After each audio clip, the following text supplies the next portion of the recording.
Can Opportunity weather a gigantic dust storm on Mars?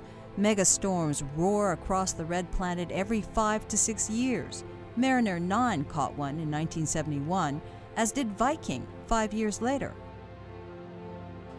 Dust storms on Mars aren't the same as dust storms on Earth. If you're at the rover, for instance, sitting on the surface, and you're looking up at the sky, you're not going to see the sun's disk, even during the day, because the cloud, the dust haze, is thick enough that the sunlight has been either absorbed or scattered. Opportunity snapped these pictures over several Martian days recently. Darkened skies indicate the amount of dust blocking the sun's energy. There is a possibility that if the dust haze continues to thicken and the solar power is reduced at the surface, that we could lose the Opportunity rover. There's a certain point where it doesn't have enough energy to maintain all of its systems, and once they shut down, we won't be able to revive them. We're not at that point yet, and we have some margin to that, but we're close enough that we're a little worried about it. All goes well, the command should be transmitted to the spacecraft during the 12:38 p.m. Odyssey pass.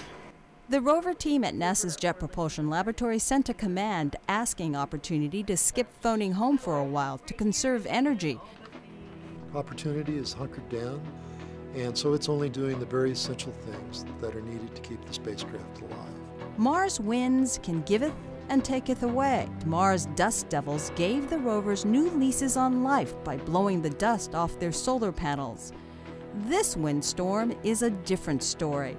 Dust storms on Mars aren't local the way they are on Earth. These things can take over the whole planet. They can obscure it pole to pole, all the way wrapped around the planet. The Odyssey spacecraft can see both where dust is in the atmosphere, and it can also see the temperature effect.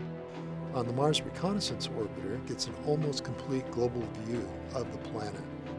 Scientists hope this Martian dust storm will hold valuable information.